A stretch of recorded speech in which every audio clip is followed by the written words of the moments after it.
마태복음 9장 27에서 34절 믿는 자에게 능력을 행하신 예수님이라는 제목의 말씀으로 은혜의 말씀을 나누고자 합니다.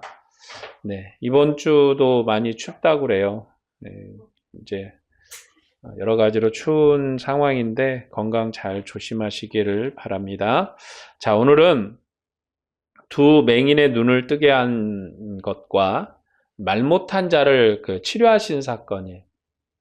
예수님께서 세리 마태집에서 죄인들과 함께 잡수신 사건부터 두 맹인의 눈을 뜨게 해주시고 귀신 들려 말 못하는 자를 말하게 해주신 사건까지가 연속되는 사건의 한 단위입니다. 그러니까 예수님께서 세리 마태를 부르시고 그 집에서 식사하셨던 그 사건부터 시작을 해서 오늘 우리가 이제 보았던 귀신 들린 사람, 말 못했던 사람을 치료하신 사건까지가 이렇게 이제 한 단위로 되어 있습니다.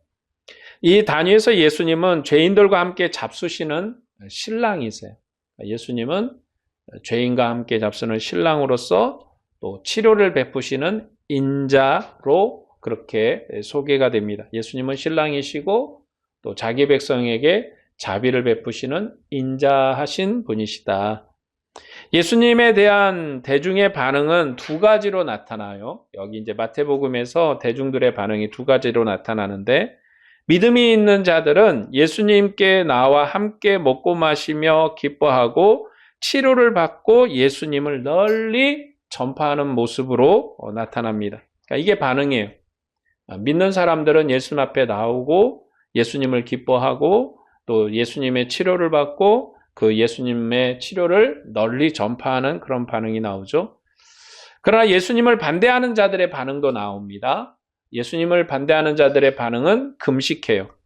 그리고 힐문합니다. 비웃어요. 예수님을 귀신의 왕을 의지하는 자라고 그렇게 대적을 합니다. 그러니까 여기서 금식 이런 것들은 예수님을 반대하는 거예요. 왜냐하면 예수님은 신랑집 신랑이시잖아요. 신랑집에 신랑이 임재했고 잔치가 벌어졌어요.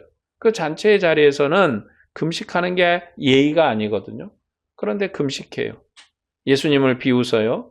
또 예수님이 행하시는 일들, 하나님의 놀라운 권능의 일을 보고 귀신의 왕을 힘입어서 일을 하는 것이다 라고 깎아내리고 비방을 합니다. 자, 이 단위는 두 사건이 한 짝을 이루는 그러한 세 개의 단위로 되어 있죠. 그러니까 여기에 보면 사건들이 두 개씩 짝지어져 있어요. 첫 번째는 예수님께서 죄인의 집에 들어가셔서 죄인과 함께 잡수시는 것과 손님과 함께 기뻐하는 혼인집 신랑이라는 것, 죄인과 함께 잡수시는 것과 혼인집 신랑이라는 것을 세리 마태를 부르면서 했던 사건이 한 짝이에요. 두 번째 단위는 야이로의 죽은 딸을 살리신 것과 혈류증 여인을 위로하시고 구원해 주신 것이 짝이에요. 그러니까 야이로의 딸을 살린 것과 혈류증 여인은 한 사건으로 하나의 짝을 이루고 있고, 이제 세 번째가 오늘 우리가 보았던 두 맹인의 믿음대로 그들의 눈을 뜨게 해주신 것과 귀신 들려서 말 못하는 사람을 말하게 하신 사건. 그러니까 둘씩 짝을 지어져서 만들어졌다. 이 사건은 예수님을 죄인과 함께 잡수시는 종말의 신랑이고 긍휼하심과 권세가 크신 하나님이시며 인자이심을 증거하기 위해서 이렇게 짝이 지어져서 말합니다. 그러니까 이 짝이 지어진 이 두 가지 사건들은 두 사람의 증인들이에요. 그러니까 두 번의 증거. 그래서 확실한 역사다. 그러니까 그 확실한 역사를 몇 번 반복했습니까? 3번 반복했잖아요. 그러니까 2번씩 짝지어진 역사를 3번 반복했습니다. 그러니까 3번씩이나 강조할 정도로 마태복음을 기록한 사도 마태께서 대단히 예수님을 신랑집 신랑이고 그리고 긍휼과 권세가 크신 분이라는 것을 이렇게 3번이나 나눠서 강조할 정도로 굉장히 힘주어서 강조했다. 복음서에서 2번 얘기하는 것은 강조예요. 굉장히 강조하는 건데 마태복음은 이 사건을 3번이나 강조했다는 거죠. 세 번째 단위에 있는 두 맹인의 눈을 뜬 사건과 귀신 들려 말 못하는 자에게 말하게 된 사건은 마태복음에만 있습니다. 다른 복음서에는 이 내용이 전혀 언급되지 않아요. 그러니까 마태복음에만 기록된 것. 우리가 복음서를 볼 때 어떤 거는 누가복음에만 있고요. 어떤 거는 마가복음에만 있어요. 또 어떤 경우는 마태복음에만 있죠. 오늘 우리가 본 이 사건은 마태복음에만 있는 사건인데, 마태복음은 마태가 언급하는 이것을 통해서 주님께서 믿음과 그리고 비방을 받는 이 사건을 통해서 주님이 어떤 분이신가, 예수님이 어떤 분이신가를 우리에게 말씀하십니다. 그러니까 우리는 마태에게만 있고 누가에게는 없고 뭐 이런 거를 우리가 심하게 따질 건 아니고, 복음서의 문맥을 따라서 우리는 그 마태복음의 얘기를 들으면 돼요. 우리는 이제 마태복음의 얘기를 듣고 있잖아요. 우리가 전에 이제 누가복음도 했고 요한복음도 했지만, 요한복음을 할 때는 사도 요한의 얘기를 듣는 거죠. 그러니까 우리가 딱 자리에 앉아서 사도 요한 선생을 모셔놓고 사도 요한 선생이 말씀하는 걸 듣는 거예요.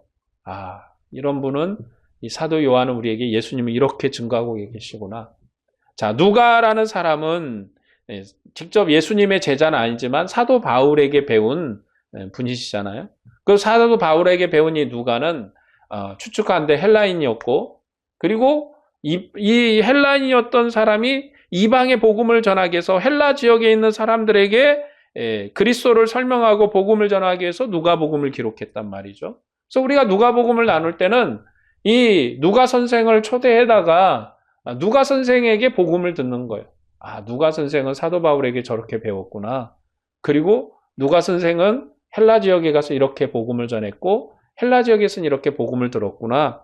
자, 오늘 우리는 사도 마태의 말씀을 듣잖아요. 사도 마태의 말씀을 듣는데, 사도 마태는 유대인들에게 복음을 얘기했단 말이에요. 그러니까 우리가 이제 사도 마태에게 이렇게 자리에 앉혀서 사도 마태를 초대해놓고 이제 복음을 듣는데, 우리는 유대인들에게 전한 복음이 어떤 내용이었는가, 그리고 유대인들은 이 복음을 어떻게 받아들였는가는 그 마태복음에 집중을 해서 들어요. 그러면서 이 같은 사건들은, 그러면 누가는 이렇게 얘기했고 요한은 얘기했고 이렇게 마가는 이렇게 얘기를 했는데 뭐가 좀 다른가라는 것을 살펴서 마태복음의 강조점을 이해하게 되는 거죠. 그러니까 오늘 우리는 사도 마태의 얘기를 듣는 거예요. 사도 마태의 음성에 집중을 하는 거죠. 그렇기 때문에 이 세 번째 단위에서는 사도 마태께서 뭘 얘기하려고 하냐면 믿음이에요. 그리고 비방을 받았음을 강조합니다. 믿음 있는 사람이 있었고 비방하는 사람이 있었다. 하나님의 아들이신 신랑이 오셨는데 그를 영접해서 기쁨으로 하나님의 잔치의 자리에 앉는 사람이 있었고, 그렇지 아니하고 여전히 금식하고 여전히 하나님의 아들이, 하나님의 영광이 우리에게 왔는데도 그걸 소망하지 아니하고 또 그러는 사람들도 있었다라는 것을 강조해서 얘기하는, 그러니까 여기서 믿음과 비방이 강조되어 드러납니다. 자, 본문 27절 말씀을 보면 예수께서 거기서 떠나가실새 두 맹인이 따라오며 소리질러 이르되 다윗의 자손이여 우리를 불쌍히 여기소서 하더니, 자, 예수님께서 야이로 집에서 떠나가실 때 두 맹인이 따라오면서 소리를 질러요. 뭐라고 부르냐면 다윗의 자손이다. 그러면서 우리를 불쌍히 여겨달라고 합니다. 두 맹인은 예수님께서 집에 들어가자 거기도 따라 들어갔어요. 그러니까 다윗의 자손, 여기에 이제 중요한 핵심은 다윗의 자손이에요. 그러니까 이 맹인이 예수님을 뭐라고 지칭했냐? 주여 이렇게 지칭한 것도 아니고, 뭐 예수님 이렇게 이름을 부른 것도 아니고, 선생님 하고 부른 게 아니라 다윗의 자손이여 라고 불렀다는 거죠. 왜냐하면 이 다윗의 자손은 마태복음의 시작과도 매치해요. 아브라함과 다윗의 후손 예수 그리스도의 족보다. 아브라함의 후손이시고 그리고 다윗의 후손이다. 그러니까 이 맹인이 예수님을 다윗의 자손이다라고 부른 것은 그가 다윗의 후손이니까 그렇게 불렀고, 마태복음은 예수님을 소개할 때 그가 아브라함의 후손이고 다윗의 후손이라는 것을 강조하는 말로 시작을 하잖아요. 그러니까 예수님을 증거할 때 이 서도가 굉장히 중요한데 예수님을 아브라함의 후손으로 다윗의 후손으로 약속의 언약의 그 주님이시다. 언약을 성취하러 오시는 분이시다라는 거죠. 왜냐하면 다윗의 자손이라는 이 말은 종말의 메시아를 지칭하는 호칭이에요. 그러니까 다윗의 후손, 다윗. 왜냐하면 다윗의 후손이라는 것은 종말의 메시아를 호칭하는 것이기 때문에 그래요. 예수님께서 이렇게 호칭되는 것은 하나님께서는 포로된 이스라엘의 남은 자들에게 종말의 구원자를 약속한 말씀을 주실 때 이 호칭을 사용하셨거든요. 그게 에스겔서 34장 23절에서 24절에 있는 말씀이에요. 제가 읽어드릴게요. 내가 한 목자를 그들 위에 세워 먹이게 하리니 그는 내 종 다윗이라. 여기서 보면 내가 한 목자를 세우는데 그를 세워서 너희를 먹일 건데 그가 누구냐? 다윗이다는 거예요. 그가 그들을 먹이고 그들의 목자가 되리니 나 여호와는 그들의 하나님이 되고 내 종 다윗은 그들 중에 왕이 되리라. 나 여호와의 말이니라. 그러니까 이스라엘은 이 약속을 앙마하는 거죠. 그래서 이스라엘이 누구를 기다리면 다윗을 기다려요. 그러니까 다윗인데 다윗이 올 수는 없잖아요.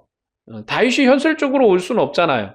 이미 죽어서 무덤에 들어갔던 사람이 올 수 없다. 이 말은 이미 이스라엘에게 있어서는 다윗의 후손에 대한 약속이고 차후에 하나님이 다윗에게 영원한 왕권, 영원한 보좌를 약속했기 때문에 다윗의 후손 중에 세워지는 왕, 그 왕을 기대하는 거예요.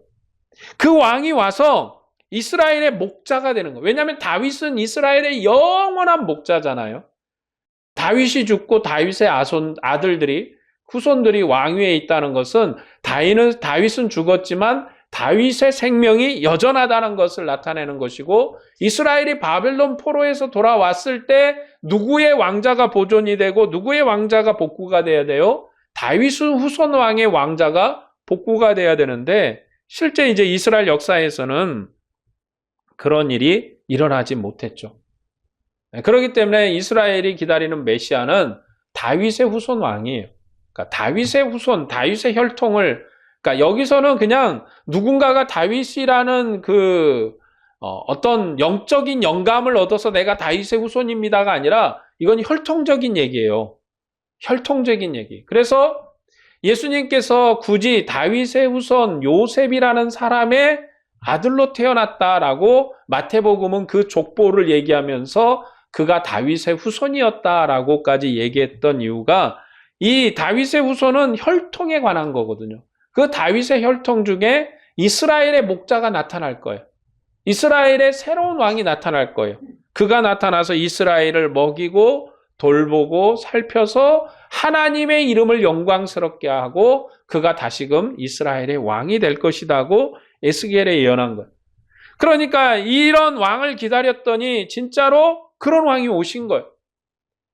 광야에서 오병이어의 이적으로 자기 백성을 먹이시고 그리고 병든 자를 치료하시고 돌보시고 여러분 이전에 선지자 중에 이전에 하나님의 이름으로 왔던 왕 중에 이런 왕이 없었거든요. 그러니까 이 두 사람, 두 맹인이 예수님을 다윗의 자손이다. 다윗의 자손이라고 부르는 것은 아버지와 아들은 같기 때문에 다윗과 그의 자손은 같은 말이에요. 같은 호칭이에요. 다윗의 자손이여 부르는 말은 다윗이여 하고 부르는 말과 같은 말이에요. 왜냐하면 다윗은 사라졌지만 다윗의 계속 그 자리를 다윗의 피를 이어받은 혈통의 피를 이어받은 후손들이 이어감으로 말미암아서 다윗이 영원히 이스라엘에 살아있는 그 생명이 되는 거예요. 아브라함은 죽었지만 아브라함의 후손들이 하나님 앞에 여전히 서서 하나님을 섬김으로 여전히 아브라함을 하나님이 섬기는 거예요. 아브라함이. 그런 것처럼 아버지와 아들은 같기 때문에 다윗의 후손이라는 말, 다윗의 자손이라는 말은 다윗이여 하고 부른 것과 같은 거예요. 종말의 구원자이신 예수님은 다윗 왕이시고 하나님의 아들이시다라고 말하는 겁니다. 본문 28절 말씀을 볼까요? 예수께서 집에 들어가심에 맹인들이 그에게 나오거늘 예수께서 이르시되 내가 능히 이 일을 할 줄을 믿느냐 대답하되 주여 그러하오이다 하니라. 예수님께서는 두 맹인에게 자기가 그들의 눈을 뜨게 해줄 것을 믿느냐 물었습니다. 믿느냐. 여기에서 이제 핵심은 믿음이에요. 믿느냐. 아까 우리가 이제 시작하면서 믿음에 관한 얘기가 여기에 핵심이라고 말씀을 드렸잖아요. 믿느냐 주님이 물은 거예요. 하나님께서 다윗의 후손 왕의 때에는 모든 질병이 치료되고 땅은 낙원이 될 것을 이미 약속을 하셨거든요. 그러니까 메시아가 오면 모든 것이 회복될 거예요. 그것이 메시아의 나라거든요. 그게 어디에 기록되어 있냐면 이사야 35장 5절에서 6절의 말씀이에요. 그러니까 이사야 35장 5절에서 6절의 말씀인데 아주 유명한 말씀이에요. 우리가 옛날에 노래로도 막 불렀던 그런 내용입니다. 자, 그 말씀을 보면 이렇습니다. 그때에 맹인의 눈이 밝을 것이며 못 듣는 사람의 귀가 열릴 것이며. 여기 딱 똑같은 내용이 반복이 되잖아요. 그렇죠? 이 사도 마태께서 이 복음서를 기록할 때 사건을 거꾸로 뒤바꿀 수도 있잖아요. 말 못하여 귀신 들려서 말 못하는 사람을 앞에 두고 맹인을 뒤에다 둘 수도 있잖아요. 그런데 이 사도 마태께서는 아마 이 이사야의 말씀을 참조하신 것 같아요. 그래서 맹인의 눈이 밝을 것이며 못 듣는 사람의 귀가 열릴 것이며 그때 저는 자는 사슴과 같이 뛸 것이며 말 못하는 자의 혀는 노래하리니 이는 광야에서 물이 솟겠고 사막에서 시내가 흐를 것임이니라.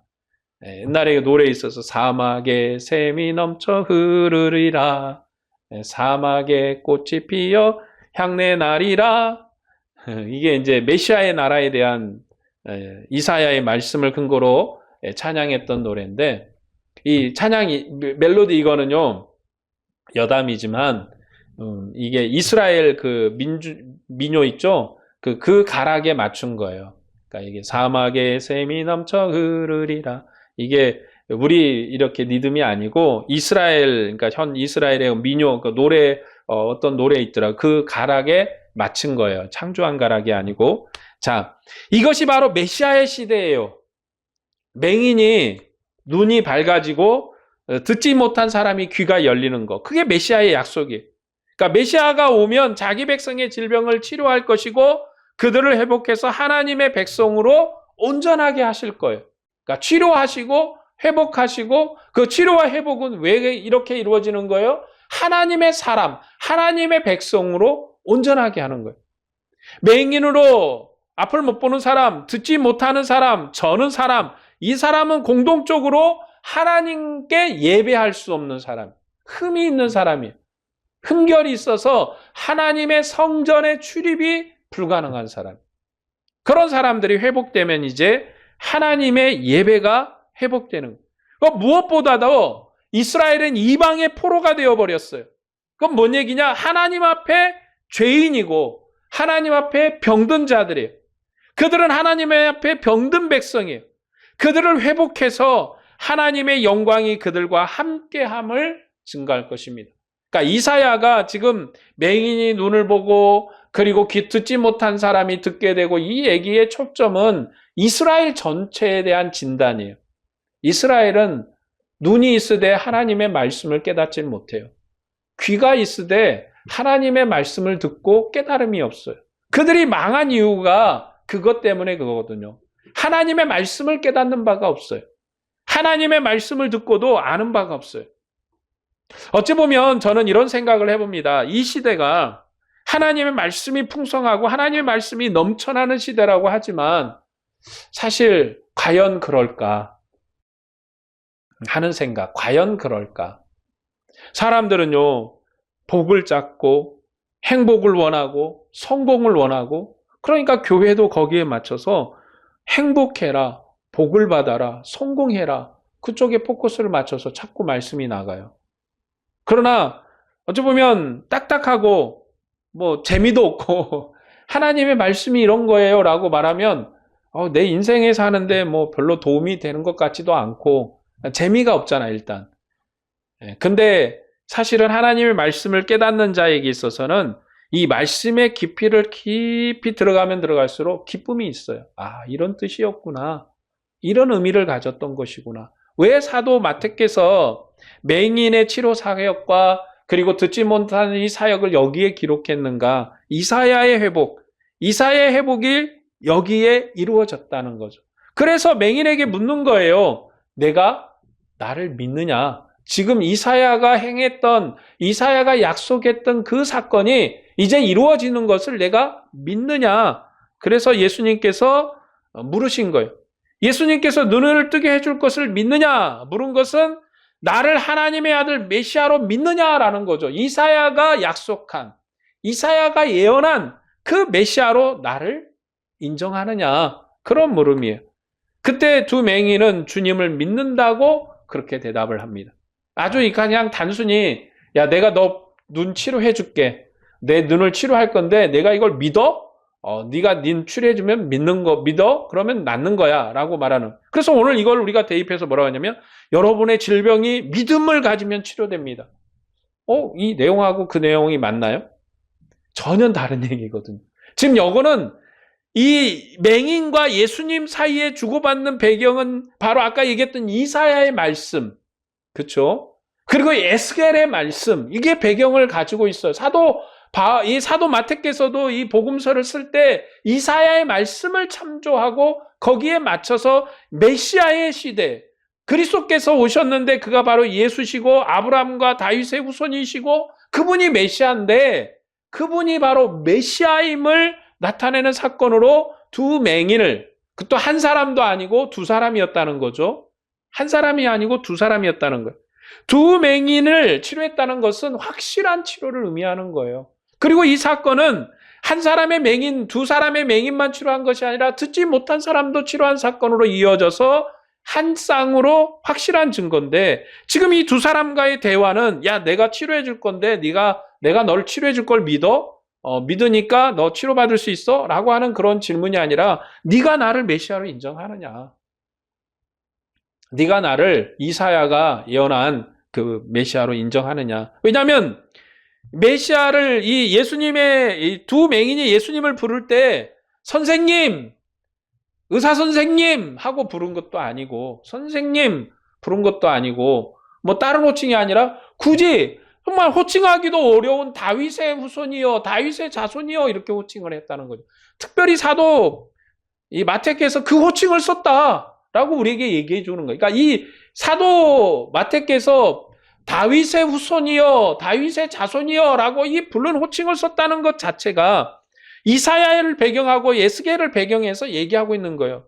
그렇기 때문에 오늘 이 말씀을 들어다가 우리에게 말하기를 여러분 믿음 있으면 치료를 받습니다. 두 맹인에게 예수님이 물었습니다. 내가 믿느냐? 네가 눈 뜰 줄을 믿느냐? 그러니까 믿습니다 하니까 치료됐다. 그 말하고는 영 안드로메다로 가버리는 거예요. 이 얘기가 아니라 오늘 우리에게 묻는 거는 똑같은 질문이에요. 네가 나를 구주로, 내가 나를 메시아로 믿느냐? 이 질문을 하고 있는 거예요.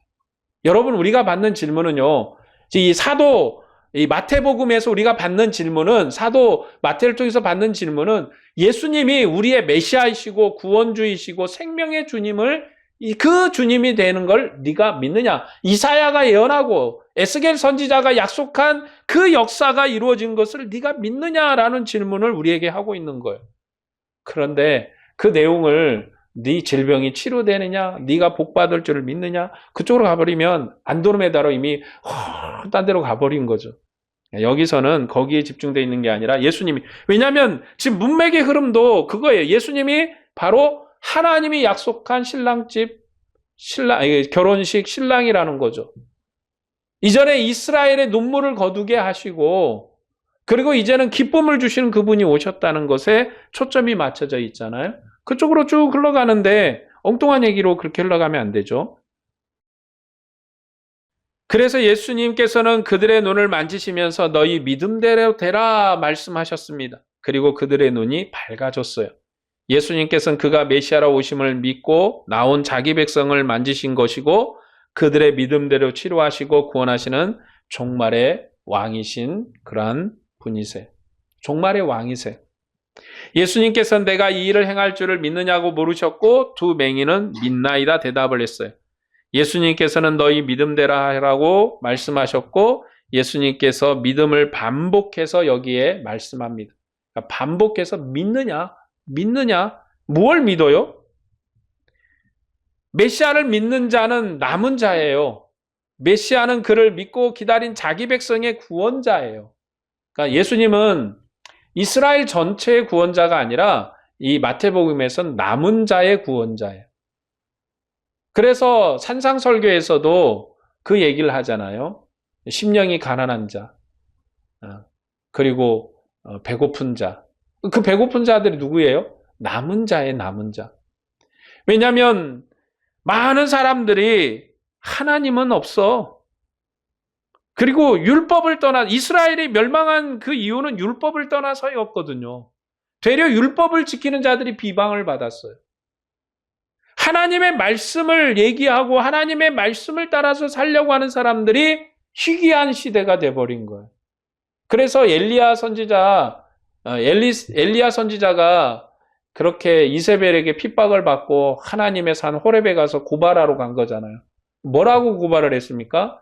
하나님을 믿는 여호와의 신앙, 율법의 신앙을 가진 사람은 다 죽고 나만 남았다. 이제 다 죽었어요.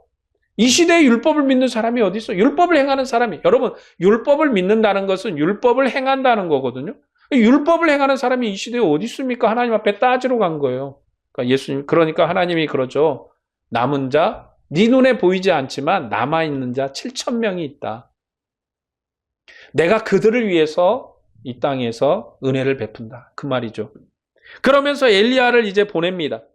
엘리야를 보내서 엘리사를 세우게 하고 이방의 왕을 이제 세워서 그들을 이제 심판은, 엘리사는 심판의 역사예요. 심판을 행하게 하죠. 이처럼 예수님은 메시아로 오셨는데 남은 자의 메시아예요. 그들을 믿고 기다린 자기 백성의 구원자예요. 그래서 네가 나를 믿느냐라고 물어보는 거예요. 왜냐하면 예수님은 이스라엘 전체를 위해서 오신 분이 아니라 예수님을 기다리고 메시아를 기다리고 율법을 지키며 율법을 지키는 것 때문에 핍박을 당하고 눈물을 흘리며 고통한 자들을 위해서 오셨기 때문에. 그래서 그가 오셔서 산상설교에서 하신 말씀이 심령이 가난한 자 복이 있다. 애통하는 자가 복이 있다. 그렇게 말씀하신 거예요. 그 애통하고 심령이 가난한 자들이 바로 하나님의 때를 기다리면서 핍박과 환난을 참고 인내하며 믿음으로 경주한 자들이에요. 오늘 우리에게도 똑같은 질문을 하죠. 내가 나를 믿느냐? 여러분, 예수님을 믿습니까? 예수님을 믿나요? 어떤 예수님을 믿고 있나요? 나한테 돈을 많이 주시는 분으로? 내 건강을 튼튼하게 해주시는 분으로? 여러분, 그것하고 상관없는 믿음의 질문이에요. 예수님 우리에게 질문하는 건 그거예요. 네가 나를 구원주로 믿느냐? 내가 너의 생명이냐? 내가 나를 기다리고 이제 다시 오실 그 약속을 성취할 그분으로 믿고 따르느냐? 이제 우리의 믿음은요, 바울의 믿음은 다시 오실 주님을 고백하는 믿음이에요. 부활의 믿음, 재림의 믿음입니다. 우린 그 주님을 기다리는 거예요. 세상은 그렇게 얘기하잖아요. 야, 예수님 어떻게 다시 와? 그러니까 거기에 사기치는 사람들도 막 섞어들어서 야, 내가 나타난 메시아야. 아, 내가 새로 이제 메시아야. 사기치는 사람이 허다하게 많아요. 그러나 우리는 마지막까지 주님을 기다려야 해요. 마지막의 마지막까지. 끝에까지 주님을 갈망하면서 세상에 수많은 사람들이 거짓 메시아의 무릎을 꿇고 세상에 수많은 사람들이 거짓 선지자의 무릎을 꿇고 세상에 수많은 사람이 거짓 우상의 무릎을 꿇을 때도 우리는 마지막의 마지막까지 주님을 앙망하고 그 환난과 고통을 거쳐서 하나님의 영광에 이르게 해야 될 줄로 믿습니다. 이게 우리의 기다림. 이스라엘의 남은 자의 기다림은 메시아를 기다리는 믿음입니다. 그래서 불에도 다니엘처럼 불에도 들어가고 환난도 당하고 그리고 또한 하박국 선지자처럼 많은 고난도 당하고 그리고 에레미야 선지자처럼 매도 맞고 그러면서도 남은 자, 구루터기 그들이 바로 이스라엘의 진짜 백이 믿음을 가진 사람. 그래서 예수님께 돌아가셨을 때도 나다니엘이라는 사람이 나타나잖아요.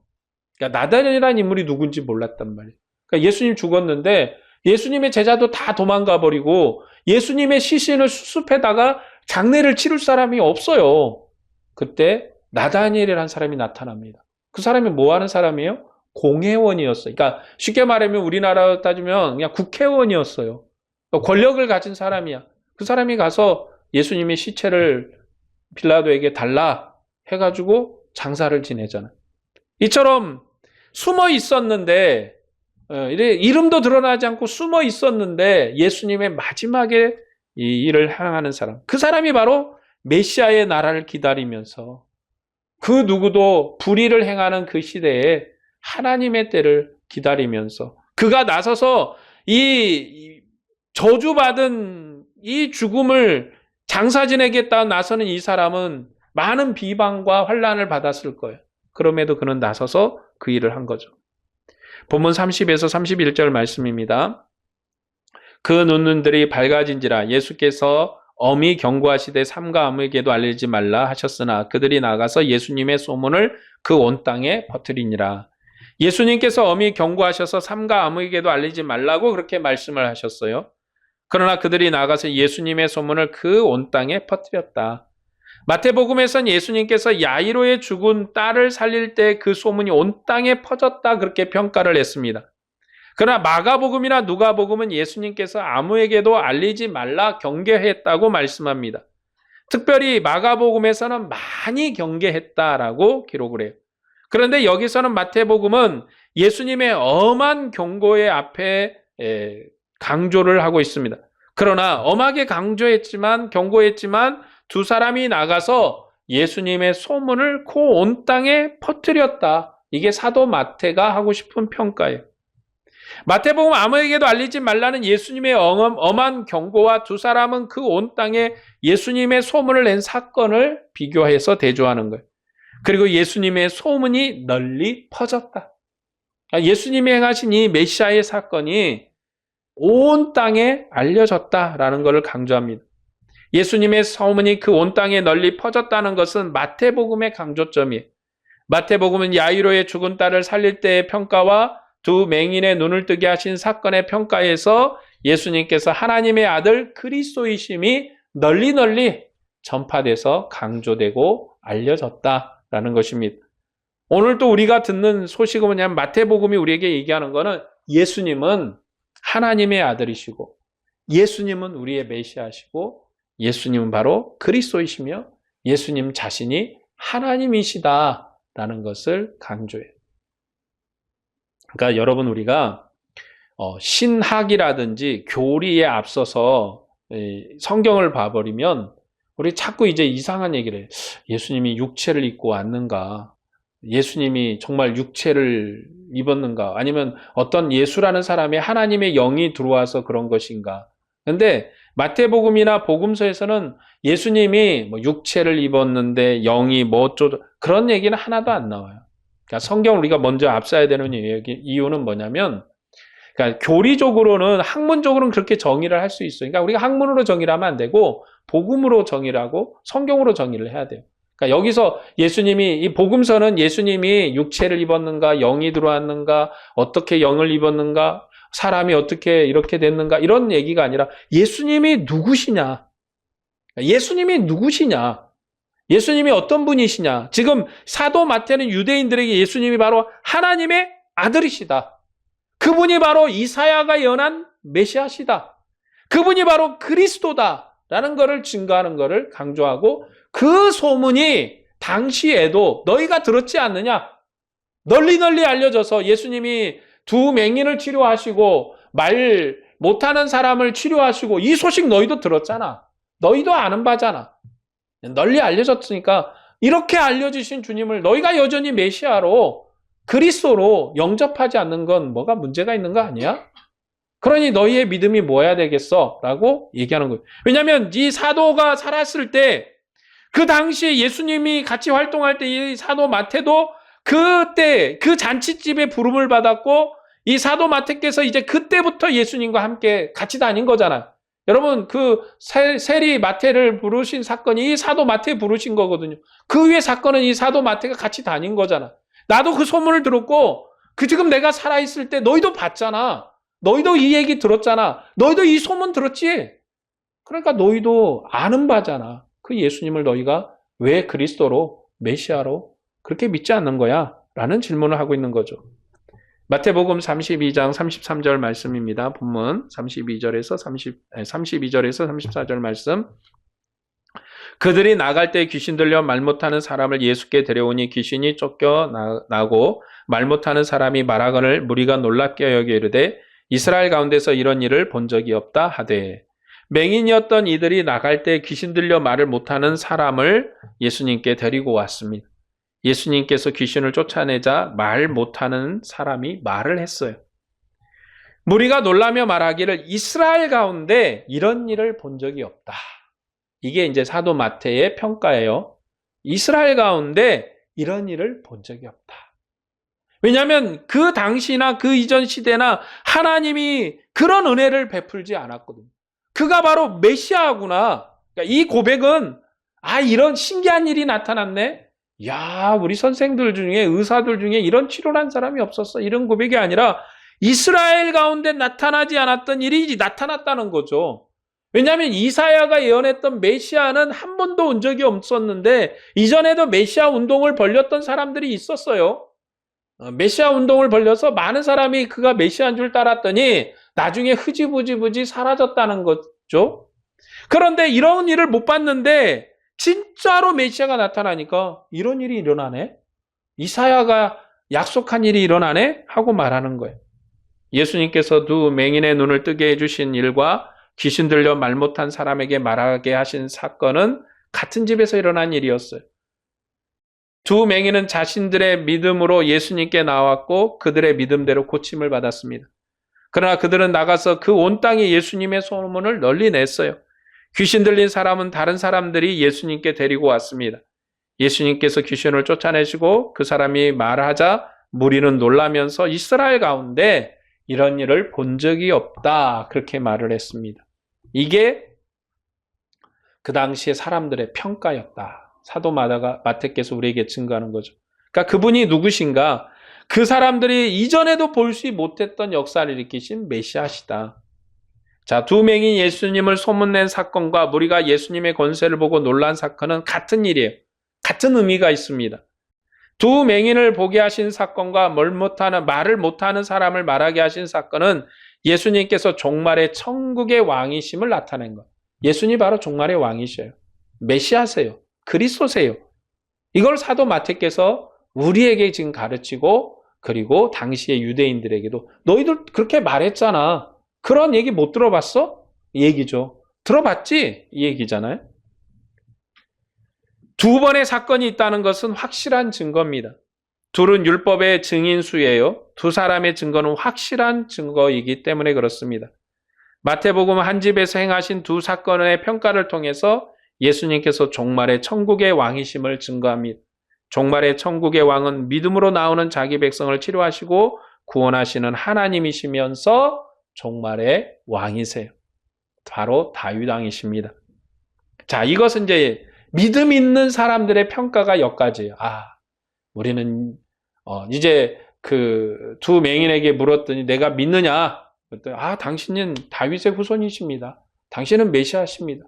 반드시 그분이시기 때문에 나를 치료할 줄로 믿습니다. 그렇게 고백한 거고, 자, 말 못한 사람을 치료해놨더니 사람들이 평가하기를 이스라엘 중에서 이런 일을 본 적이 없어요. 그분이 메시아입니다. 라는 고백을 했다는 거죠. 이게 믿음 있는 사람들의 평가는 여기까지였어요. 자, 34절 말씀입니다. 바리새인은 이르되 그가 귀신의 왕을 의지하여 귀신을 쫓아낸다 하더라. 자, 바리새인은 귀신의 왕을 의지하여 귀신을 쫓아낸다고 예수님을 비방을 했어요. 비방했다. 이들이 누구냐? 바리새인들이 이스라엘의 목자예요. 그런데 이들이 악한 자에게 속해서 악한 말을 했어요. 이게 그들에게 배운 사람들, 바리새인들에게 배운 사람들 똑같은 말을 하는 거예요. 왜냐하면 그들의 스승이, 그들의 지도자가 그렇게 얘기하고 있으니까 그 밑에서 배운 사람들은 똑같은 말을 하겠죠. 예수님은 귀신의 왕을 빙자해서 그런 말을 하는 거야. 왜냐하면 그들이 가서 그렇게 가르쳤을 거 아니에요. 가르친 대로 배웠겠죠. 배운 대로 얘기하는 거예요. 그러니까 잘 배우는 게 참 중요한 것 같아. 누구한테 배우느냐. 그래서 내가 누구한테 배웠는가 하는 게 중요한 거죠. 그러면서 사후에 예수님께서 이제 십자가에서 죽으시고 부활하셨을 때 사람들이 뭐라고 소문을 냈냐면 그 당시에 바리새인이나 서기관들 그리고 백성의 사두개인들이 뭐라고 소문을 했습니까? 제자들이 예수님 시체 훔쳐간 거야. 예수님을 훔쳐다가 부활했다고 말한 거야. 그 소문이 이스라엘 가운데 파다하게 퍼졌다. 그렇게 평가를 하잖아요. 그러니까 백성이 이 바리새인들은 바로 백성의 목자예요. 가르치는 사람. 그들이 그렇게 악한 말을 하니 이스라엘 백성은 목자 없는 양과 같고 유리방황하여 기진한 백성이에요. 목자 없어요. 목자가 없으니까 유리방황해요. 왜냐하면 목자가 참되지 못하니까, 목자가 하나님의 백성으로 하나님의 은혜로 온전히 서지 못하니까 백성도 엉뚱한 길을 가는 거예요. 백성이 유리방황해요. 기진하게 됩니다. 예수님께서는 바리새인들을 그들의 악한 말대로 심판하시고 그의 제자들을 추수할 일꾼을 이제 보내십니다. 이제 이후에 왜 이스라엘 백성에게 추수할 일꾼이 필요한가? 왜 그들을 인도할 일꾼이 필요한가? 여기에 이제 이스라엘 백성에 대한 평가예요. 그리고 이스라엘 백성이 왜 지금 추수를 당해야 되는가? 그들의 목자가 악하니 그들도 악해요. 그리고 그들은 어리석어서 유리방황하고 목자 없는 양과 같이 기진하고 어디로 가야 될지를 모르고 방황하고 있는 거예요. 그래서 바르게 배워야 되고 바르게 알아야 됩니다. 오늘 말씀을 정리하겠습니다. 예수님께서는 유리방황하며 기진한 자기 백성을 인도하시는 목자세요. 그들의 하나님이십니다. 그래서 믿음으로 나온 맹인을 보게 하셨고 귀신의 권세에 눌려 듣지 못하는 자기 백성을 치료하셨습니다. 그는 하나님의 아들이시며 메시아로 자기 백성의 질고를 지고 십자가에서 죽으셨어요. 그의 죽음은 저주받은 죽음이었습니다. 그러나 주님은 죽음을 이기셨고 부활하셔서 영원한 자기 백성의 영광이 되셨습니다. 그 주님이 오늘 믿음으로 나오는 자기 백성을 돌보십니다. 어둠에 눌려 고난 겪는 자를 인도하시고 치료하세요. 그러면서 오늘 우리를 인도하시고 우리는 주님을 따릅니다. 그러므로 우리가 주님을 이제 어떻게 고백해야 됩니까? 마지막 오실 주님, 재림하실 주님, 그 주님을 기다리는 게 우리의 사명이고 우리의 갈 길이에요. 세상 사람들은 야, 세상이 이렇게 잘 살잖아. 이렇게 행복하잖아. 돈만 있으면 다 모든 게 다 해결되잖아. 이렇게 말할 때 우리는 믿음을 가지고 마지막 오실 주님을 기대해야 돼. 그 주님이 오셔서 우리의 남은 자 같은 우리를 세우실 것입니다.